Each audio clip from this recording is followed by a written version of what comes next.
Hey everyone, Temporal here, and for this session, we're going to review this game. We may review the main tank here, which is going to be some Orisa and Hammond. We may end up reviewing the game as a whole. We may zoom out if we get bored, as this one isn't a paid session, and I reserve the right to get bored and go look at other things. But if you guys are enjoying the content, please do like and subscribe. If you are looking to get coaching yourself, you can join the Discord in the description below, all that good stuff. So we're going to start with some pirate ship here, and we're a little slow to get up here, but fortunately Sigma covers for you, no big. Stop. I mean, it's okay, but you're not going to get an elimination out of that. Like, it's not going to happen. Okay, cool, and then that shift was going to happen, and it was always going to happen. And you actually got more lift out of them than I was expecting, but I really think you would have been better off with a pull to the left or to the right here. You're just really not getting that much more by sending them up. They're naturally going to fall to safety, and it's going to work a little better to make them have to do the movement themselves. They're going to be a little bit slower at it. This, like, I'm going to halt people up thing was something that people did with Orisa before they realized that, like, wait, people get slowed regardless. Like, you want to pull them over just like this pulled them up, and then they're visible, but then they're also slowed for like 0.6 or 0.7 seconds before they build their speed back up and can move at normal speed to get back. If you pull them up here, well, they're not really slow for their fall there, so you're actually decreasing the amount of time that your team gets to shoot at them. I can live with that reload. It's a little messy. System malfunction. Sure. Good. And we can already send this halt out. Like, we know where they are. Okay. Again, this is not... Okay, I'll deal. I'll deal. Like, this was too deep of a halt. This was you perhaps trying to pull like this. Like, I'm not in love with this halt, but I'll deal. We could have much easily sent a halt earlier under this bridge, yoinked people out here, and that would have been much more preferable. Get inside.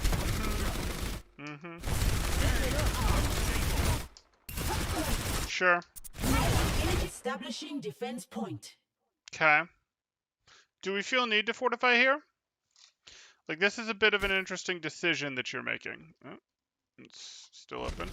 You're going here. Longer rewind than we wanted. My apologies. Barrier destroyed.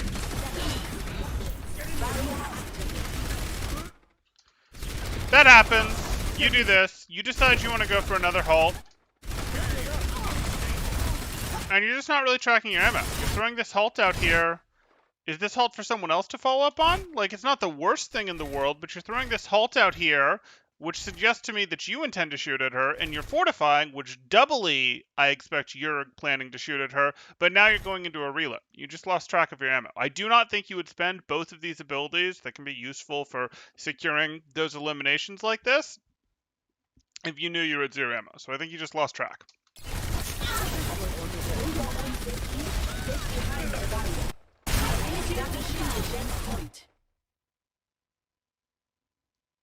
A little early for your barrier too. You did commit your fortify. We don't love it, and I get that you're purple, but you did commit your fortify. You do not take very much damage right now. Like, you have a bastion, their widow's eliminated, they do not have things that are going to do that much damage to you. You still are in your armor, so you're getting your 50% fortify reduction, you can't be headshot fortify reduction, and you're getting the armor reduction applied while in fortify state. You really don't take that much damage, and you've still got almost 2 seconds of this left. Now you're about to deploy a barrier, and the barrier is going to be a 10-second cooldown, and on the other side of this barrier, you're going to really wish you had more time to figure anything out, because the barrier is not going to last very long. Like, you would take 600 points of damage, more than 600 points of damage to break right now, significantly more than 600 points of damage to break right now to actually eliminate, and now you're dropping a barrier. Well, there's still more than a second left is when this deploys that has 600 health.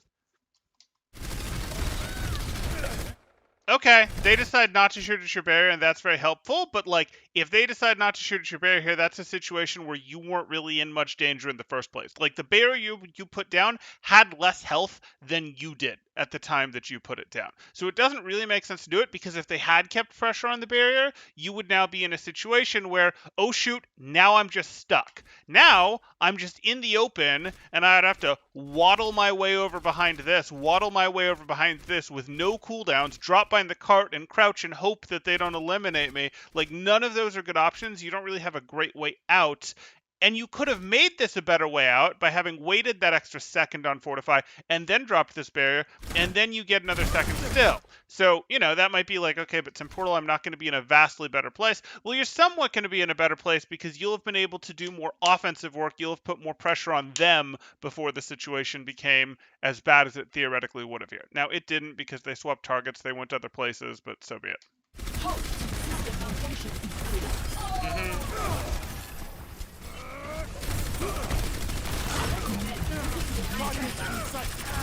Only place for Aussie. Junkertown is on the scrap. Please move behind the barrier. Consider yourself Commandeering the payload. Okay. Back to pirate ship. You saw the Anna. You're going to halt? Just immediately halt. Okay. I mean, halt's a really short cooldown. Fine.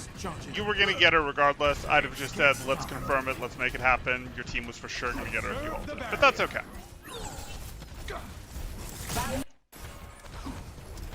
So you're doing this. You have a fresh barrier available. You're going to deploy your fresh barrier, which I'll live with, and we're immediately going to start doing damage, right? Like, did you really have to? Observe the barrier.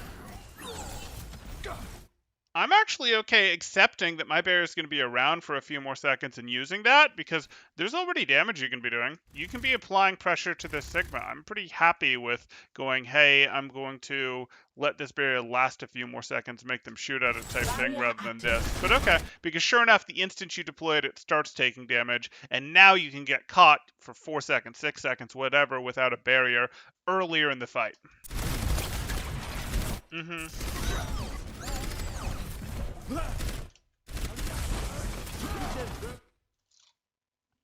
No? You have a long reload as Orisa. Like, you have a long reload as Orisa. I'm not convinced that I want to hit the reload at 117 ammo. Oh, but you'll hit a reload cancel timing. No, you're not even quite right for that. Yeah, it's too early. Maybe if you were going to hit the reload cancel timing on deploying your fresh shield, but you're too early for that even. So I'm not good with this. Like, you still have lots of ammo to play with. Your reload is long, and there's no reason that Orisa's not going to walk out here and start challenging, start applying pressure. Like, yes, her team is down her BAP. They're probably not going to do it. On the other hand, they might not feel like they can wait the whole time. I'm not convinced you've got a reload here. Not with this much ammo left. Not when you're surrounded by the opponents like this.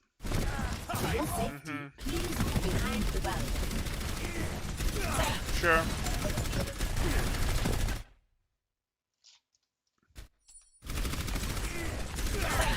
You need to work on your aim versus halt mechanics. That's the floor. That's the floor where you're halting. You're sort of tracking back to her. No, you're really not. You're just waiting to where she'd get halted to. Like, you do want to be better than that with your aim. You do want to go, hey, I can actually independently track her and press halt and flick to where the halt is going to be. Like, you would like to get that extra shot or two of damage there. I know it's hard. I know it takes more brain power, but you can't just shoot the whole time at where your halt is going to pull them to, especially if you haven't done any damage yourself to them yet.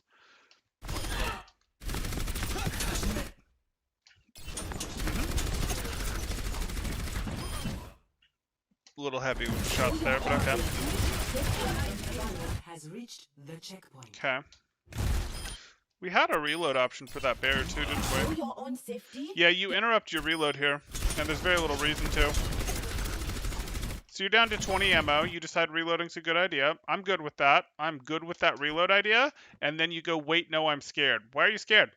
Your team's doing fine. Your current barrier has 400 health on it. Let your reload get further. Let it get to the part where these light up, where these start to light up, and then you can animation cancel your reload. And her reload is a long enough reload cycle. Like, it's such a long animation that animation canceling the back third of it or whatever is totally worth doing. You actually look for excuses to drop barriers while you're reloading to get back into being able to use your weapon faster with her, but that's okay.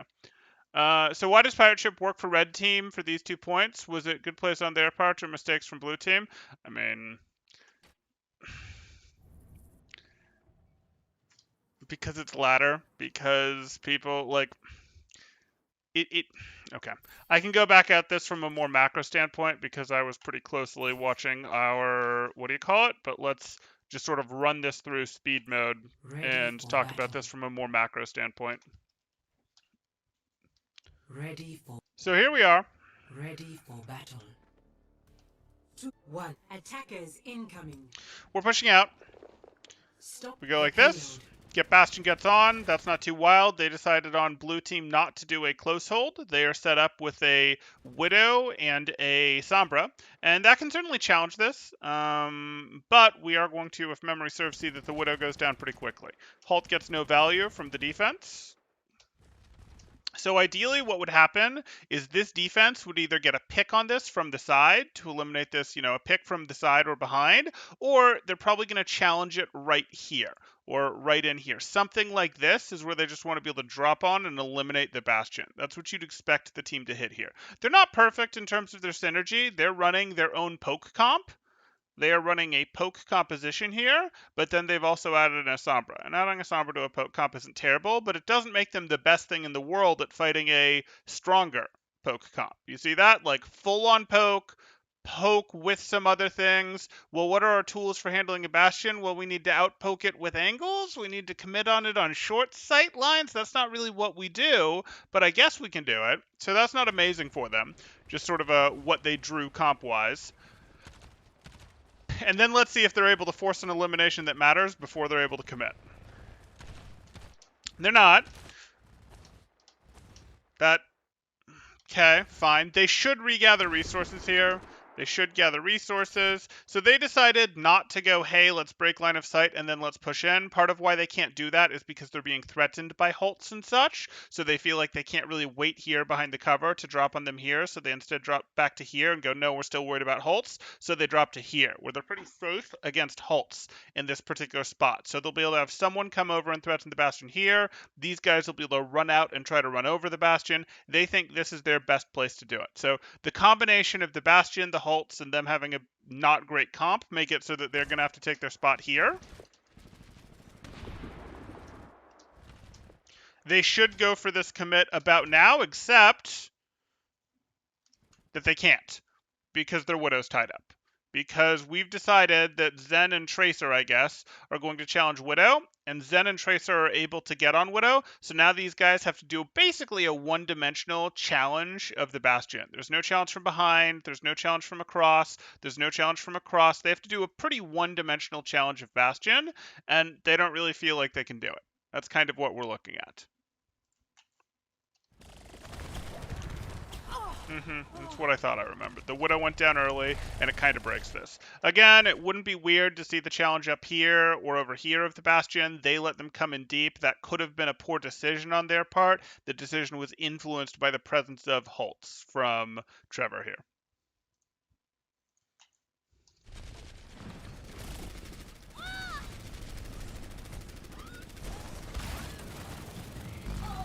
And there's no place left to challenge him in the open here. It's in the open. He's on cart. They had to have already gotten him off cart if they were going to stop him once he got past this. Only place for Omnics and Junkertown on Scrappy. Consider yourself warned. Sure, we don't really care about that. It does stagger Blue Team's defense. Okay, it staggers Blue Team's defense meaningfully. That they late committed like that, caught people. This is another easy point to challenge Bastion on. It should be a case of, hey, we can just drop on him. We can drop on him. We can drop on him. We can drop on him. Like this should be another easy place to contest Bastion. And they've now added in a Genji. So no Widow to go pick on. Now there's a Genji. It's not amazing comp-wise that we've got this setup of we've got like poke tank, poke support, dive DPS, but that's okay. It's still not, it's not a terrible thing. It's not how you generally do poke dive hybrids, but it's not terrible.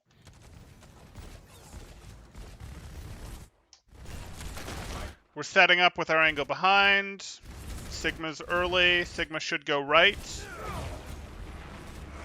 Sigma, why are you still there? You should have gone right.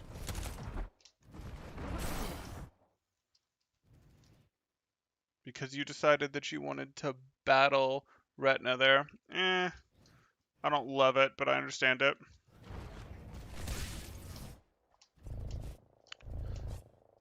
And that works.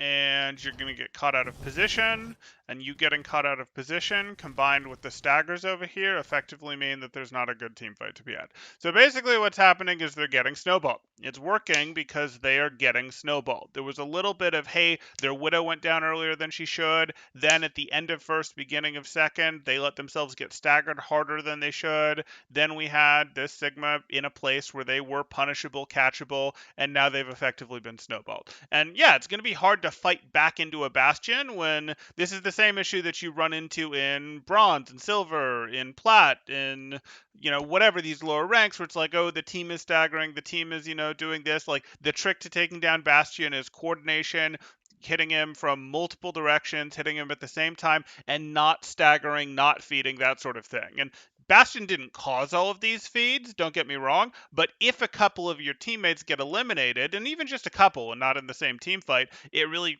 forces it to be hard to go, okay, well, can't really go challenge that Bastion until we're ready to solve that together in such a way.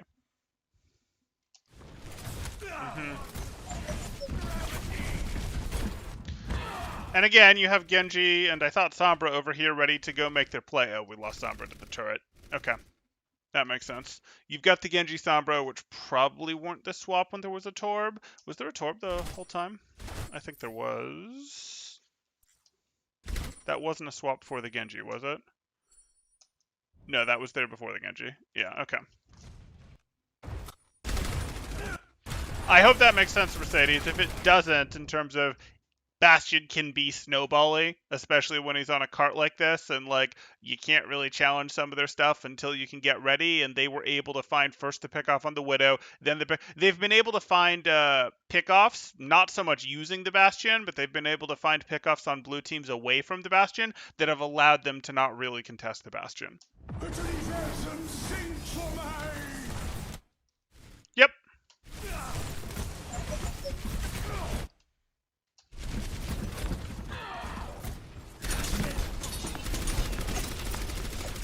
And then we saw this part, so we'll speed up here. We probably could have walked harder on that Orisa, pretty reasonably, but that's okay. Bastion saying, deploy your shield better. And you're like, you could have moved.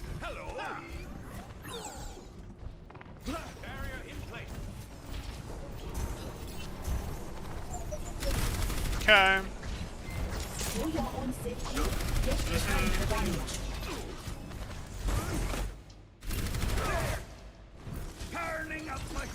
He's being moderately aggressive, but it's mostly being supported. Sure. What was that flux?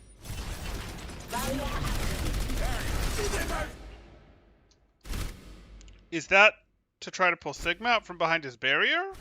Or is that to try to pull these people to the right? Because if you want to pull these people to the right, you almost certainly, like your cart was moving forward, your cart was never going to be stopped. You wanted to, when you sent this halt out, be basically as far to the left with this halt as you possibly could have been.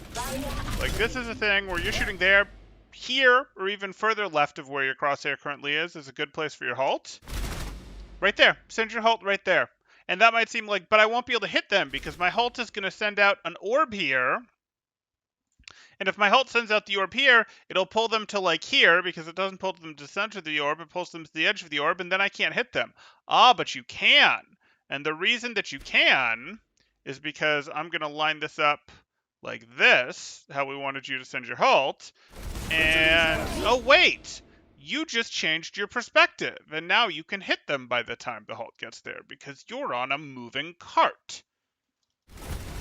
Okay.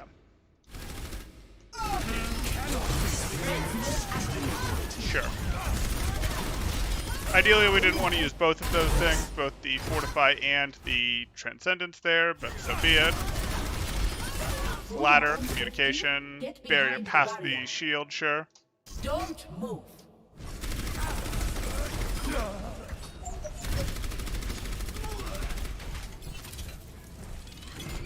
My ultimate is charging. You are advised to move behind my barrier. Okay. Trying to pick probably want to pick a different path than your Bastion. I'm not actually worried about your Bastion losing a firefight. Okay, he's picked a different path than you. Sure. Sure. You hit the Fortify, good reaction. Almost. Aim got a little spaghetti there, but we'll deal. It's a little spaghetti. That's fine. You're over there, you're shooting at Kevster's feet. Kevster's backing away. You don't really adjust path. See, you're not really aiming. Like, you have to actually aim Orissa's shots. It's meaningful. Like, you know this. You're playing a 4100 Orissa, something like that. So, like, you know that you have to aim Orissa's shots. Orissa actually does perfectly valid damage, but you do have to treat it like tracking, and it's projectile tracking, which is even harder, which means you have to lead by even more. Like, you're seeing Kevster is clearly moving in this direction. We know that. Okay, let's go ahead and drag harder. Like the halt is fine, but your crosshair is like over here, which is wild, and it's not just over here for the halt. It was over here before as well, and I'm going to continue to play this. Halt. Okay, sort of, and you're just aiming where he's going to get halted, and then you scoot away, and then you do the... Then no. You just mid-halt changed your mind on what you were doing with that. Not a fan.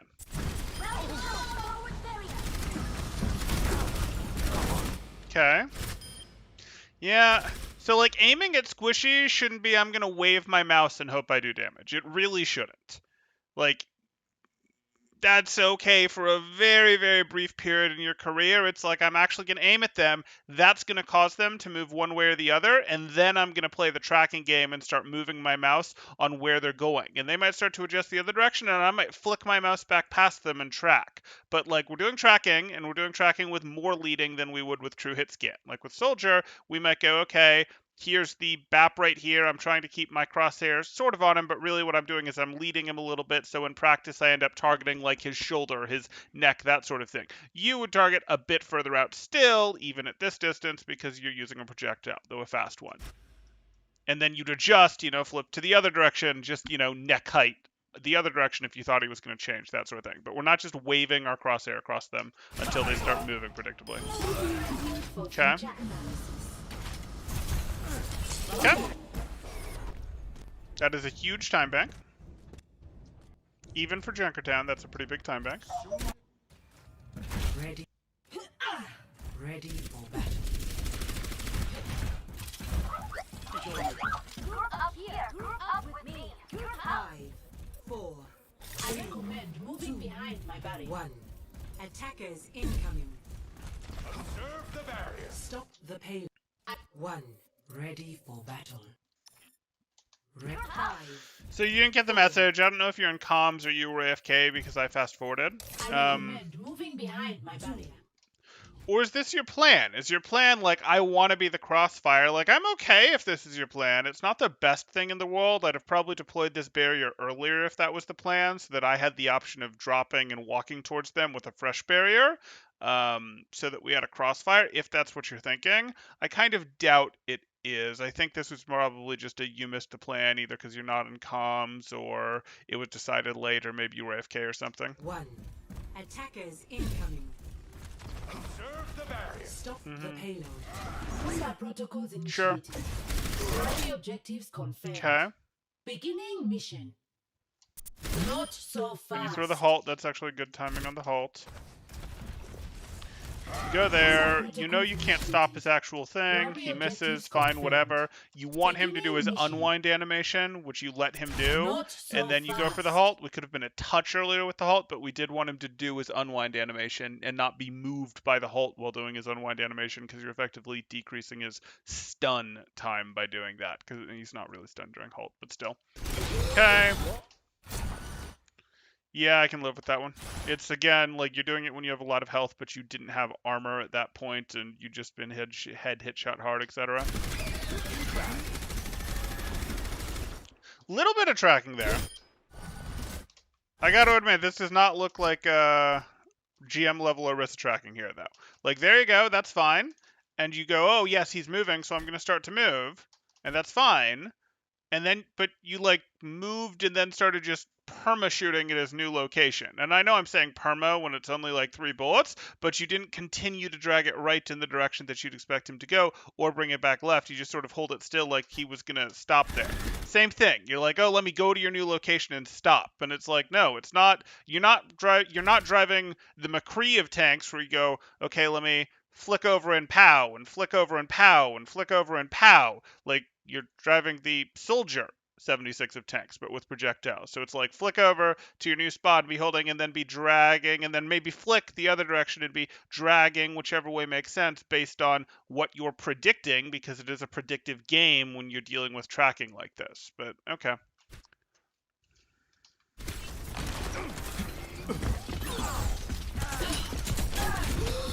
What caused you to go out here? The cart's not moving. Cart's not moving.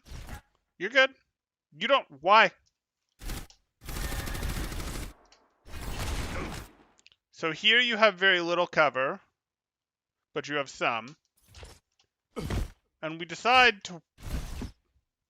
Why are we walking more into the open when we don't have barrier or fortify available to us? Like, huh? Huh? At least back here, you could be like, no, I am a skinny centaur. I am a skinny centaur. I can hide behind the pillar and you can't see me. And they might have been like, we can still kind of see you, buddy, but, like, at least you had something. I don't want to... You can't make me go to cart right now.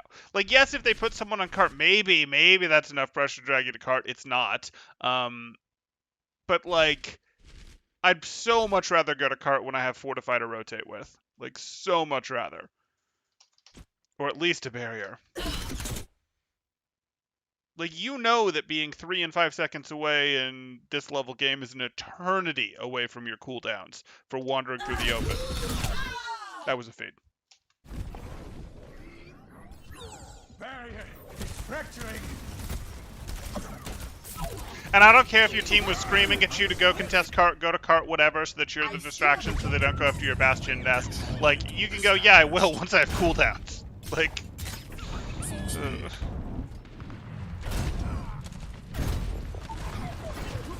that looked like a feed, right?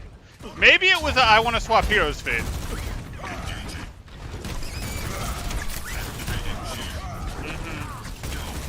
Sure. This is a good trick, guys. Not enough balls do this. I'm depressed that we don't, not depressed, but, like, I'm disappointed that we don't see more of this, where, hey, sometimes when you don't have pile drive, but you come out of this, or you don't want to spend pile drive because it's a long cooldown, you unball in the air, and you shoot something as you're falling down. Like, don't forget that you can do that, guys. It's relevant. Okay. Your melee won't actually hurt him there, but I get the effort. Hopeful. So here you are. You unball too early, so it cancels your reload. Then you decide, oh no, I better fireball, but you're not really going to be able to get him there. That was never going to be an arc that could really hit him very... Well, maybe that would have hit him. You might have decreased your height enough there to have counted hitting him with that fireball if he hadn't moved. I just don't know why I expect a ball to not move. I feel like you are just compounding your mistakes at this point. Like, you make a mistake with the ammo, so then you go, I better correct this with the tether, but you force a bad tether. And I have to wait on the ammo again. Like,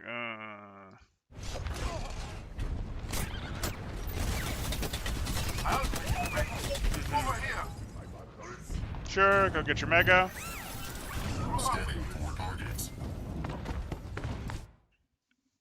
He doesn't main Orisa Ball, just plays all the tanks. Oh, okay. So he's like he plays all the tanks, all the main tanks. Like what does that mean? Okay. But yes, he's not an Orisa Ball main. He's just filling what's appropriate here. Let them up. Scanning for targets. I mean, he plays a little bit of ball because he knows how to do that, but okay.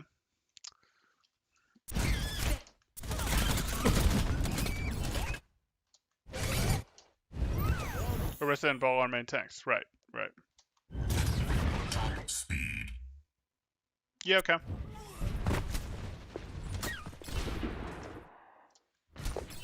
There's the Northeastern duo queuing earlier, I believe. Scrim got canceled. No opponent. Unhappy.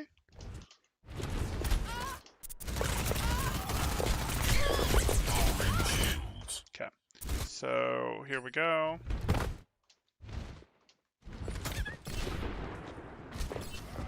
You're deciding that now's your engage window. I got distracted. It's not your engage window, but this is going to help them rotate. Fine. I don't think so. You leave, you 100% leave. Like, this was greedy in the first place, I'm going to be honest. You go for this. This is all fine. You're probably already done. Like, I know it looks like, oh, she's weak, I can get her. No, you've spent more than half your ammo, and you can already see that Anna is paying attention to you. You weren't full health when you started this engage, and you're aware that your team isn't really in quite yet. So, like, you did this, in fact, you took this engage, in fact, to allow your team to rotate in. So you accomplished what you needed to. The Widow was not able to distract, your team was able to do the pushing, but you know your team is still a good couple seconds from seriously contributing to this. And I don't want you to lose 300 or 400 health in exchange for an attempt that probably isn't going to work at taking that remaining 60 health off that Widow. Like, it's not going to work. And yes, I have the benefit of hindsight now of, aha, I see it didn't work, but like there was an Anna. She was paying attention. Oh no. And you're gonna double down with pile drive? You'd won this fight.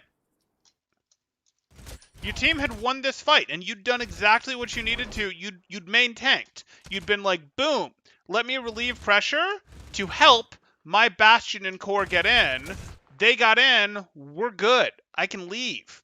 I did my job. Let me ball up and take away my head hitbox. Cool. We're good. Bastion's wandering in. Core's wandering in. We win this team fight.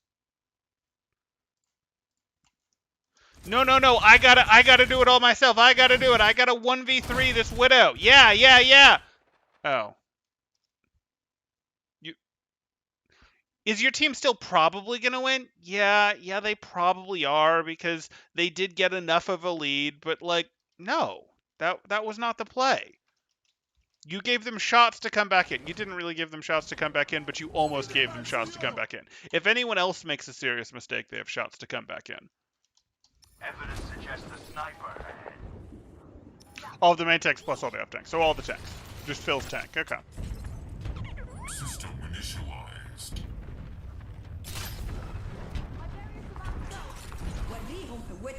Strength flows through me. Sure. Good. Leave. Yeah. So this is again greed. Cool. Hit. Slam. Cool. Try to get him. Adaptive shield. Got the regenerative burst off. Has a nano Genji in your face. It's time to leave. It's time to leave. We would have loved to force Lamp. It would have been fantastic. But, you know, there's a nano Genji in our face. His health is going up, not down. There's actually an Anna paying attention to him again. Anna, your nemesis, makes things that you're trying to make dead, not that. Time to leave. Again, you forced plenty of reaction here. Now, are you likely to win this fight at this point? No, probably not. But preserve your life here. Preserve your life here. Leave, do a roll through back here, come back and try to force out more stuff when your team is ready again, or touch card at the last moment. Either way.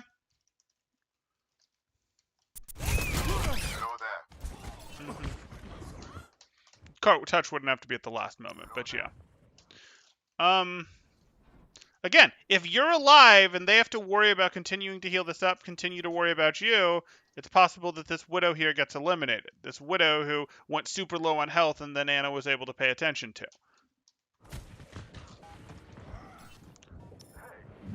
But removing yourself from the equation, like if you keep trying to force things and keep getting eliminated from it, it vastly simplifies the equation. It puts way less stress, way less pressure on the opponent's mind, and it makes it way easier for them to handle the rest of your team.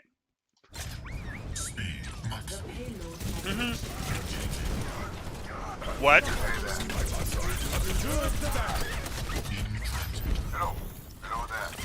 Did he have Finn beforehand? Or he had Shatter before at least? Okay, I mean, roll away to the right. Like, you still might get caught, but we can try.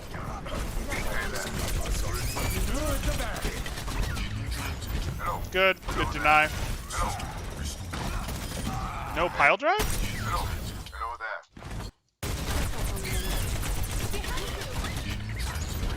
Good.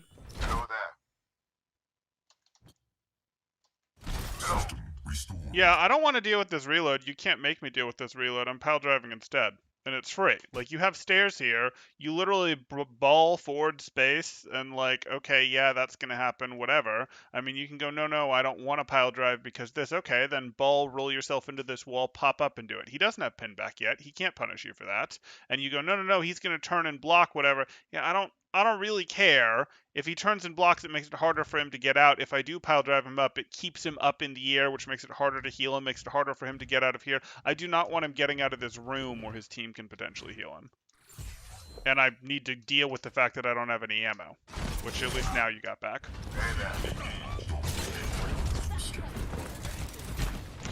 I don't know about that tether. Who did you think was here? Did you think Yana was further back? Did you think Kevster was closer? Soldier 76, reporting for duty. You kind of just walked yourself into this situation. There wasn't really a reason to enter here with tether. Not without better scouting of where they were. You moved plenty fast without tether.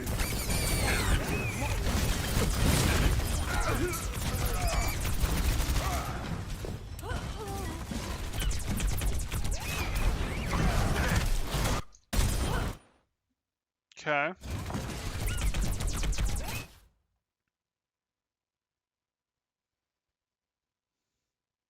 You don't have adaptive shield left. You've got a couple mines left, but this route isn't going to knock anyone into mines. I mean, I don't love it.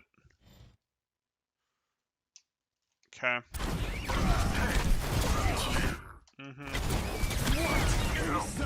Yeah.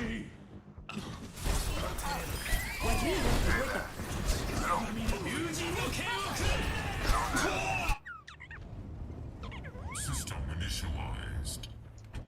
How much better does a low GM1 trick have to be than someone who can flex to every character equally well? GM, depending on the meta, can be pretty rough on playing off meta. In GM, it can be pretty hard to play off meta. In certain metas. In other metas, it's pretty flexible. Like, oh, we're going to stick a Genji into here when we're in a dive meta. Yeah, whatever. Most of the time, that's going to be fine. But, like, no, I'm going to play Hammond when it is a hard Rhine Brawl meta. That's not going to work so well. And you will not have a fantastic time because of it. That said, you can always break the meta. I mean, we've seen lots of people in the tank role, for example. A10 has done multiple times where he's gone, I'm going to go grab the number 1 slot in the tank role, and I'm going to do it on Zarya when we're in a dive meta. Oh, thank you. And, I don't mean double bubble. Like, it's, yeah.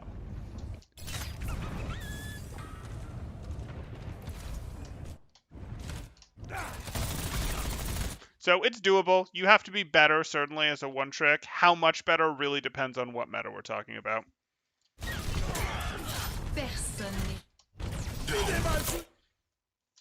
Okay, let's look at our timing here. System initialized.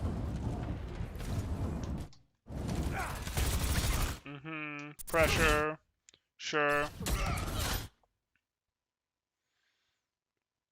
Personne n'échappe. Why? Why did you feel the need to tether here? That makes sense. Balling up makes sense. She fired her shot. She's done. Who is putting pressure on you to tether here? What is the rush to get somewhere? Like, is it just gotta go fast? It's still a cooldown, man. Like, it is still a cool... Okay. We hit our pile drive. I'm good with the pile drive. I just didn't need the tether to get here. You can't leave. You can't leave this hard. Good.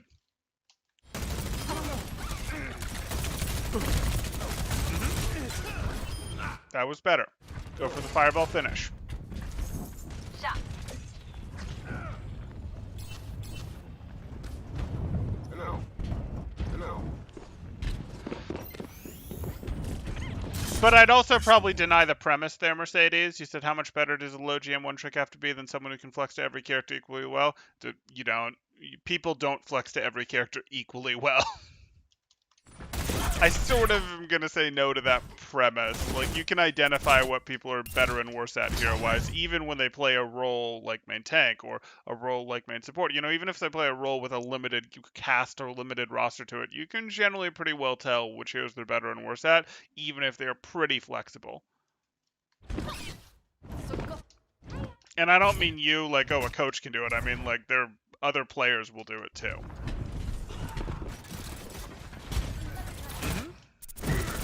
Cool. Yeah, well, that's fine. Adaptive. Yeah, there you go. Beautiful.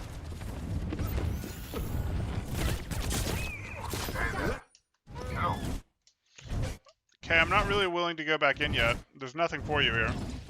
There's nothing for you here. Okay, pressure, good. And yeah. Good!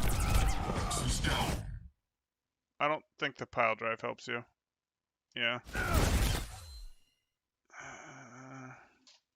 So, this was good. You went for that. The tether got you that. You steered this tether reasonably well. She's actually doing a good job of playing pinata with you and not letting you get up to fireball speed with a little bit of body blocking. We wonder if that was intentional. And then you actually don't let go of your tether at the right time. So this is good. I like it. She's body blocking you a little bit. There.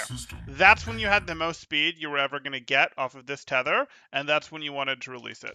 And you let yourself go higher, and you lose a fair amount of momentum because of it, because the tether starts to pull you back like that. You're not fireball status. You're like this, and you decide that you need to pile drive because you feel like you've got to do something because you're not safe, and your arc is going to take forever to get you down over here where you can roll away and see if your next mega is available. So, like...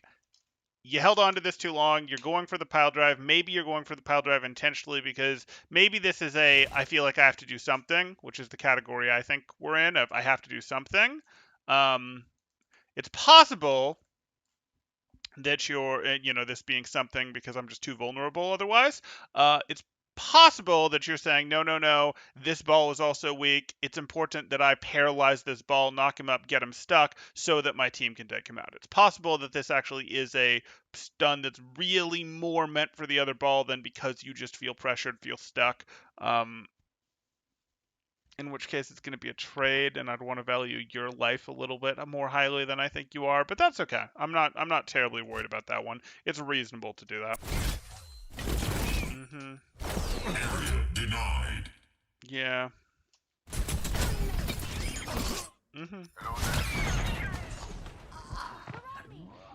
Team should be able to stabilize just fine. Rolling out. Full speed. Okay. Good. We're trying to finish with the fireball. It didn't happen, but we're trying. A little slow, but we circle behind them. Did you have to adapt with that? No. That's a terrible adaptive shield. Please return my adaptive shield. Ooh.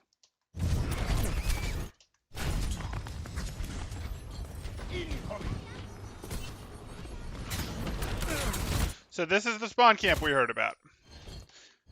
Okay, so we have a spawn camp attempt. We have a spawn camp attempt on Kevster. That's one of his ults, and obviously he's known primarily as a tracer player, DPS player. He's on support right now, but technically not clickbait. It's true. It's a spawn camp attempt on Kevster. So here we are.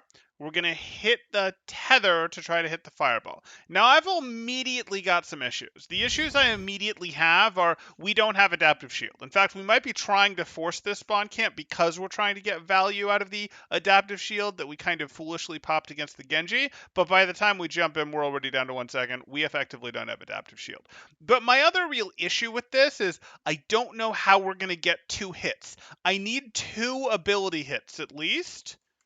AB, ability hits, if I'm going to take this player down. Like, as a general rule, if I'm going to take a squishy down as ball, I don't need 2 ability hits. Yes, I can do it. There's theoretically enough damage in my weapon, more than enough damage in my weapon. But in reality, in practice, I need to sort of have a plan for how I'm going to get 2 hits. Right now, I'm going to hit him with a tether. Okay. I'm not getting any sort of lamp out before I hit him with the tether to push him out of his lamp or anything. And I don't really have a wall. Like, I could hit this wall to climb it to then pile drive off of. I could hit this to climb it to pile drive off of. But those aren't really where I'm sending him. Those aren't really where I'm maneuvering him to right now. Maybe he's going to walk forward. I'm going to go like this. He's going to get knocked over here, and I'm going to be able to use this to get a second ability hit. Maybe. But that's pretty low probability. I don't have my tether like up here where I'm set up, where I can tether into him, get pulled up a little by my tether after I've fireballed him and get a second ability hit. I don't really have an ability to tether this, or that's not what I did, where I'm going to get the fireball, stay tethered, and come back around for another fireball. Like, if I'm going to take down a full cooldown, full health, full cooldown BAP, I really need to have something up my sleeve for how I'm going to get multiple ability hits right now, and I only see the one, so I want to see what we do. Okay. Tried to knock him towards the water tower. This is the aim. So, this is unfortunate, but this is your spaghetti aim again, going, hey, I'm shooting over there, which is sort of where we started to go, but is a bit low. I'm going to bring it back. I'm going to aim lower for some reason. Like, I'm not going to go for the headshots. No, I do need to aim a little bit higher than this. I don't need to fully aim like 100% like this, because yes, your spread will destroy you, but I do need to be aiming like here. I do need to be doing that. That does have to happen so that many of my shots count as headshots if I'm going to win this. That's not really an option. I've slowed this down, and we're going wavy, wavy, wavy, wavy, wavy. Come on. Like, you've spent a third of your clip now, and it's just been like, and you were doing a much the same thing on a rest. You know this isn't good enough. Are you now going to beat BAP here with melee spam? No, you're not going to beat BAP with melee spam. He's going to out heal that with regenerative burst easy. Are you just planning to survive long enough to get your tether back so you can do a boop and scoop type thing, hit him with a fireball and not bring yourself up, tethering off of this, for example, hit him with the fireball and then slam? I mean, you might, but like, even if you get him, you're going to spend like 500 health and give him a window if you do that. Like, okay, he already has window, but like, no? This isn't really a good plan so far. It's a good plan and it's not good aim. It's not a good plan and it's not good aim. Okay.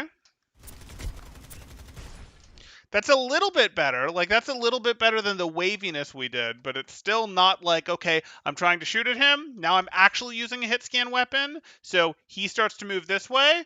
I was trying to shoot at his face here. He starts to move this way. So I flick past where he is currently, to catch him, and then I keep trying to predictively drag on him, predict when he's going to change directions, that sort of thing. And if I lose him by too much, I predictively flick again to just ahead of where he is, and then I go back to tracking him, trying to stay just ahead of him, and in practice actually staying right on, the side of his neck, his shoulder, whatever you want to call it.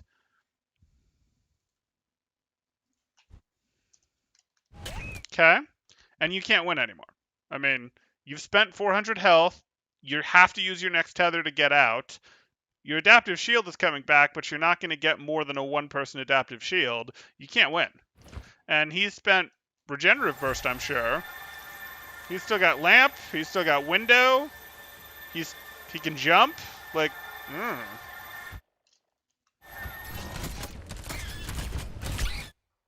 yeah. So if you wanted this to be successful from the get-go, you needed to do two things. You needed to plan how you were going to hit at least two abilities, and the reality is the fight was going to go on long enough that you were going to have to hit more abilities than that, but you'd have a cooldown cycle to get to them because he's going to pop lamp, for example, and you're going to have to like play around that. He's going to have regenerative burst. That takes a while to eliminate. It's annoying. And then you also just needed to actually try to aim. Like, try to aim is the real answer there. Like, that's, again, I don't know if maybe you play a ton of Winston and a ton of Reinhardt who are less aim dependent, but, like, that's just not going to cut it here. Not on Hammond and Darissa.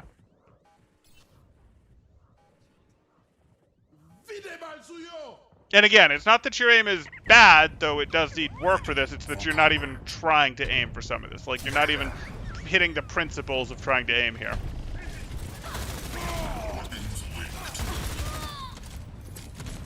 Shield told me. 60 seconds remaining.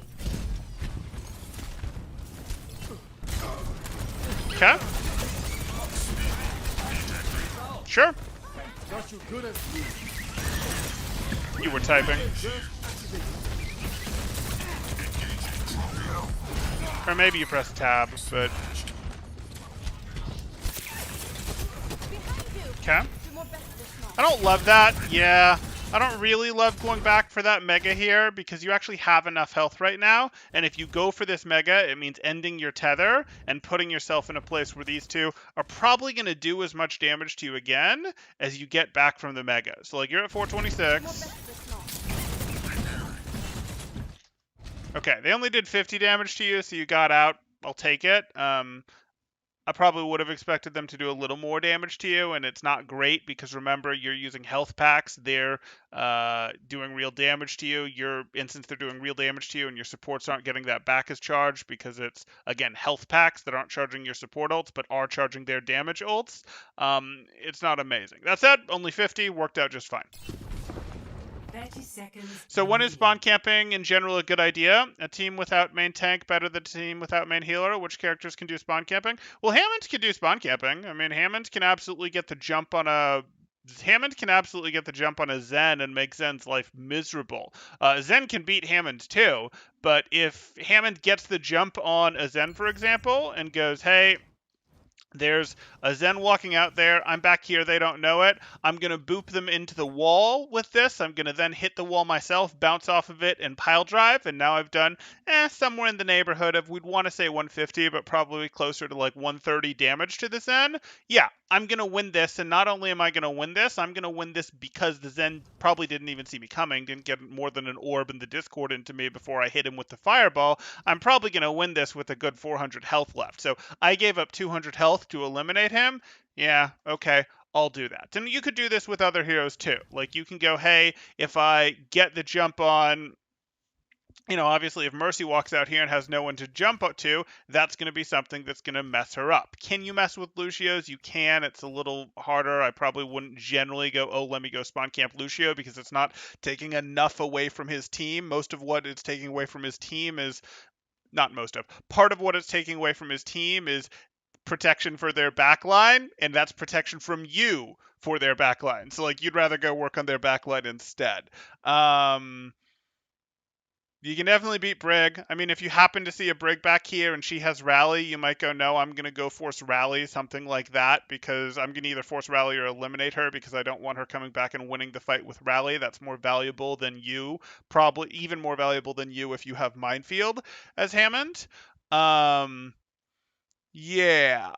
BAP would be tough. BAP, you would really have to, like, be able to knock off the edge or something. It's just going to take ever to take him down. It's more valuable if you get him, and if we had gotten him correctly and had been like, nope, I'm pretty confident I can beat him. It's a slow fight, but I'm pretty confident I can do it because I can get multiple ability hits, then hide behind something, recover, while my cooldowns come back faster than his because my cooldowns come back meaningfully faster than his, and then take him out still before he gets another regenerative burst.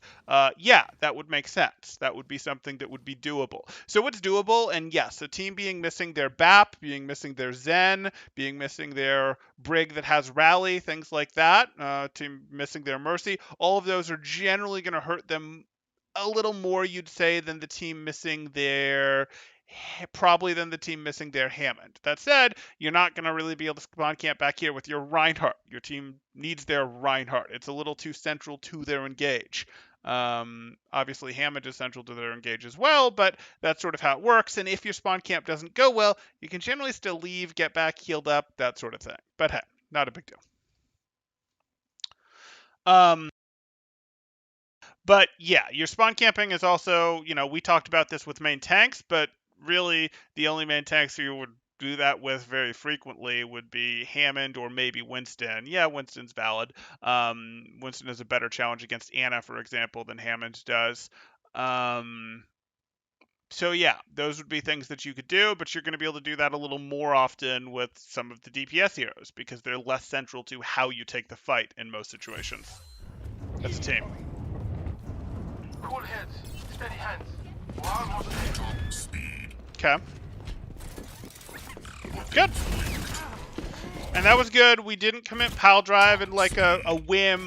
We hope we get him. We went for the much cheaper unball and be ready to shoot.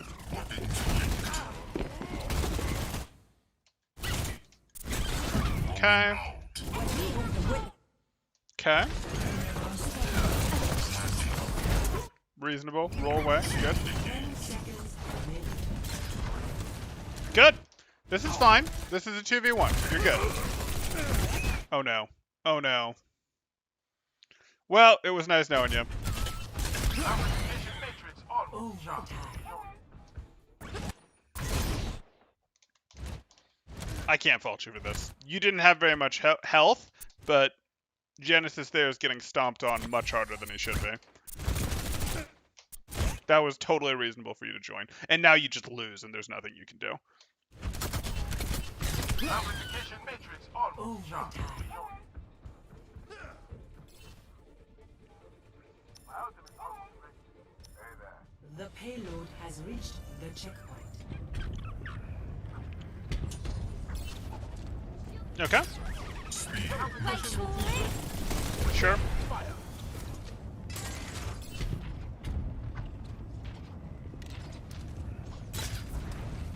Mechanics difference. Yeah. Okay, a little pressure on Anna, fine with me.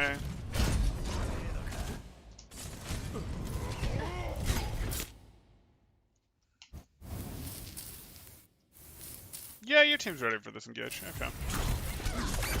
Area denied. Okay, we're gonna commit. We're down one, but we're committing. Your Doomfist showed that he was committing before you did, so it was fine. You leave as soon as you see that lamp is up. You leave.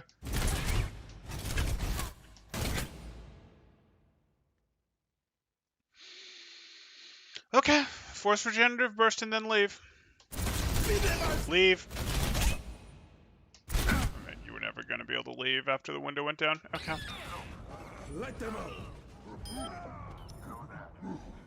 Remember, you don't have to eliminate him. It's perfectly okay to use your very short cooldown tether to force longer cooldowns. It's perfectly okay to do. Go. I'm going to fireball into you for some damage. Unball to do, an extra little bit of damage with the very beginning of my clip when I'll be most accurate against you. You're being thrown back. You're being booped. It's weird. You're not going to aim terribly well while you're being booped. You're used to booping people. You're going to be good at tracking them during that. So maybe you hit them for 50 with the fireball, get them for another 30, 50, 70, whatever with the weapons. Do that.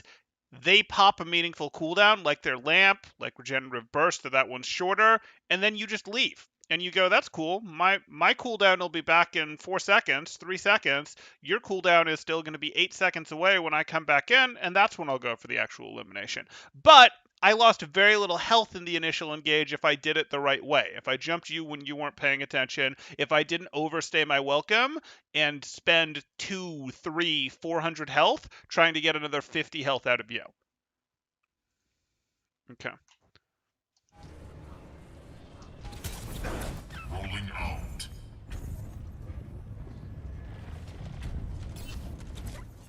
Like, Hammond is pretty big on hit and run.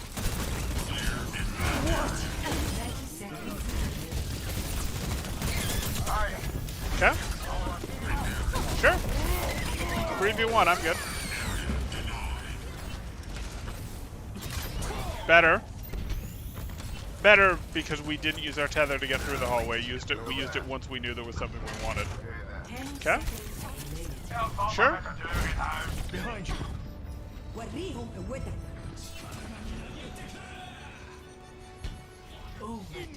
Are we spawn camping Lucio now? Okay. Reached. Moving.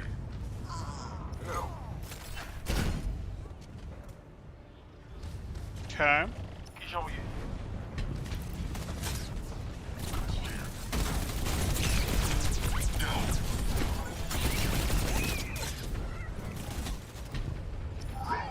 Good. Circle left, circle left. Why are you fighting here? Overwatch is still a game of angles and timing. I haven't gone particularly hard on you on that this match, but like, if your Doomfist is engaging from here, if the opponents are both here, they're trying to shuffle their way this way, and you can tell that they're trying to shuffle their way this way, and your respawns are going to come out here and here. What do you need to do to have an angle on these guys? Well, you could go behind them, but then their respawns may eventually have an angle on you. So what do you actually need to do? You need to go in here. You need to go in here and threaten your angle through here. That's all. That's all. Way safer, puts way more pressure on them. Oh, they retreated in there. I don't like that. I don't like that. Rolling out. No, I don't need to force the win right now. Okay. Sure. Okay. Do you have a plan to finish her? Because I don't think you have a plan to finish her, so I don't think there's any point in staying. Good! Good!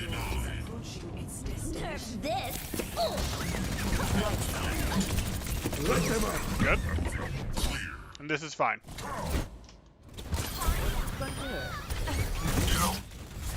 That was totally fine. You knew that Tracer was basically exhausted, your team was going to get him, so your goal was to keep Anna off cart, and you even had a plan for how to finish Anna there. Cool. I'm good with it. Okay. Things that I would look at in your shoes. You're going to need to spend some time working on your tracking. You played Orisa and Hammond in this game, and you need to work on your tracking to do those heroes at a GM level. You're gonna have to have better aim, especially if you want to challenge people like Kevster coming back on BAP, things like that. Like you're gonna need, even without that though, like you need to work on your tracking if you're gonna regularly play these two heroes. If you're regularly gonna play Zarya, like those three heroes in the tank pool are gonna require that you've spent some more time on tracking. I don't really care how you do that. You can do that with Kovac stuff. You can do that with other, in-game aim trainer type things. You can even go into the practice range for all I care and practice flicking between, specks of dust on the wall that you're aiming with. Those are something that, is going to help you. You have to deal with it. I don't particularly care too much. I'm telling you how you work on it because there's plenty of resources out there to work on it. I am telling you that it is a weakness for a 4.1 level player, especially if they're going to play these two tanks, to have tracking that the level that yours is at here. Okay. Next thing I'm going to get into is we'll talk Hammond here. And for Hammond, you need to be willing to trade or hit and run. You need to be willing to go, hey, I'm going to trade out abilities and then come back. I'm going to go force something and then hit and run. What you did to that Anna there at the end, right before the end, where you went, okay, did this, got the nade out, did those things, now I'm going to leave and come back. That's what we want. That's what we want. The trades, the hit and runs, that sort of thing. That's what we want.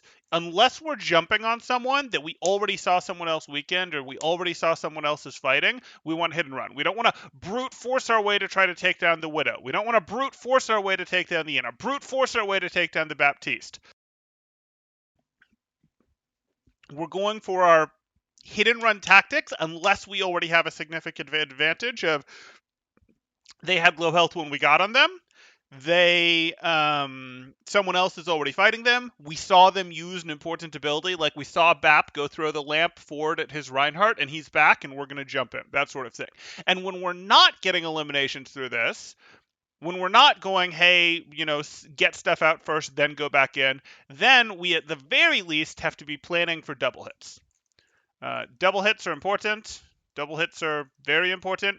Have a plan for how you're going to hit someone multiple times. And sometimes you did, but other times you didn't. I have no idea why you tried to challenge the BAP, for example, without a plan on how you were going to get multiple ability hits on him. And you go into these situations where you use your tether in a hallway to get to people, and then your fireball's long out by the time you get to them. And I'm like, what's your plan? Like, an obvious example of that would have been back, you tethered through, you went back here, and it's like, well, okay, now there's two supports back here, but you don't have your tether, and like your fireball ended back here, and the supports were here and here, and you didn't know that, so why did you commit that? So like, when I say double hits, that's including the concept of like you want to actually have your tether available for this stuff. There's cool movement tech you can do, and you did some of it to like hop across like this, like here, and sometimes you'll use your tether to do that sort of thing. But most of the time, you don't need to use your tether to get places. That was totally fine when you did it. But most of the time, you don't need to use your tether to get somewhere a tiny bit faster, and you're instead better off going, I want to use my tether when I know where stuff is so I can plan how I'm going to get multiple ability hits to win this fight, that sort of thing. So that's where I'd go with your ball. And then after your ball, if I talked about your Orisa, you fed. Like maybe it was so that you could swap heroes, but you fed at the beginning there on defense with your Orisa. So like, don't walk into the open without CDs. Like, you know that. You generally need your Fortify to rotate. Sometimes you can do it with your barrier, but if you're going to rotate through the open, Fortify is a really good cooldown for that. That was weird. Maybe you're just trying to swap there. Other thing I could get into, I mean, we could talk a little bit more about your halts, but your halts tie back to the tracking, back to the aim work, where I would like your halts to not just be vertical halts. So we'll go to here, halts don't need to just be vertical. There's not really a ton of benefits to going vertical with halts, because it pulls people up, but that's not really helpful. Like, yes, it pulls them up, but especially when there's cover there for them to fall behind, we don't really care that much about that. So we could go there with the vertical halts. Really, halts in general become a thing, but they tie back to this needs to level up first for it to really matter. You're going to be too overwhelmed with aim stuff right now. I can tell if I'm asking you to send the halt out, shoot at the target over here, track it appropriately, flick your aim back as you hit the right click to bring the halt in and hit them here, and then start, leading away with your, leading away because we're leading towards the cover wherever it was that you halted so that you get a few more shots in. Like, that's really where it would go, but that's more into a mechanical thing. So really, I don't want to talk about that. What I want to talk about is going to be, yeah, I mean, I just don't know if that was you intentionally trying to swap heroes or not. I don't think there was a strong enough incentive to swap heroes there, so I'm going to say it wasn't. So I'm going to say, like, that was a big enough deal and a weird enough thing that, like, defensive cooldowns have to be available for your rotations.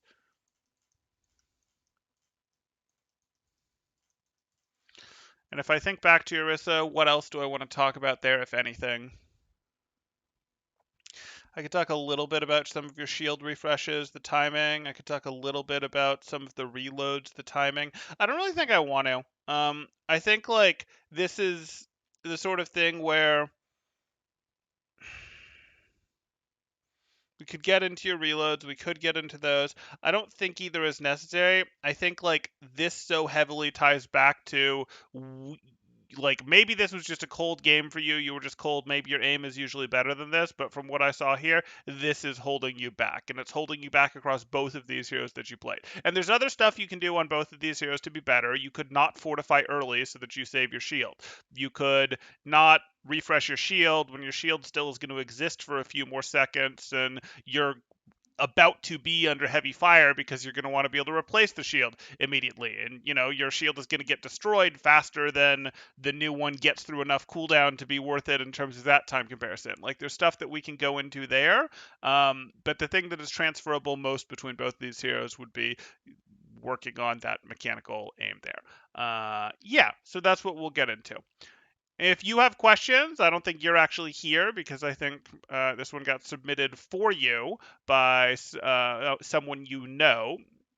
But when you see this, if you have questions, you can, my Discord exists. You can obviously send me a message there. Other than that, people, you can join my Discord in the description below, see what rates look like, see what sort of promos, special events we have going on, things like that. And if people have questions, feel free to throw them up in chat now.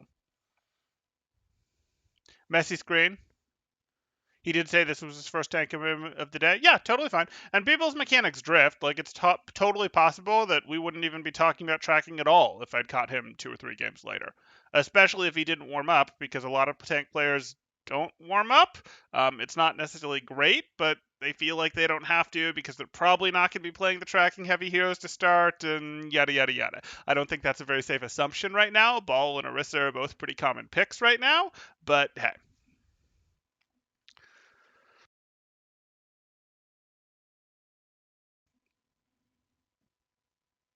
Okay. I'm not seeing any other questions, so I will go ahead and call it there. And average viewers, if you saw this, were like, oh my gosh, Temporal, you were so harsh. You called out aim, you did this, how dare you? The reason I'm being harsh, sometimes I just am harsh, but the reason I felt fairly comfortable being harsh here is because this is a GM level player. GM level players are good at the video game, and they know that they are good at the video game. They generally do not want you to sugarcoat it for them and do any sort of like, oh, tell them what they're good at and do this to soften the blow for other things. Like, they're generally looking for, no, tell me what I can do better, show me what's wrong, because they already know that they're good and they're going to find things to work on. Thanks for the review. No problem. No problem. Okay, we'll go ahead and call it there. Thanks, guys. Temporal out.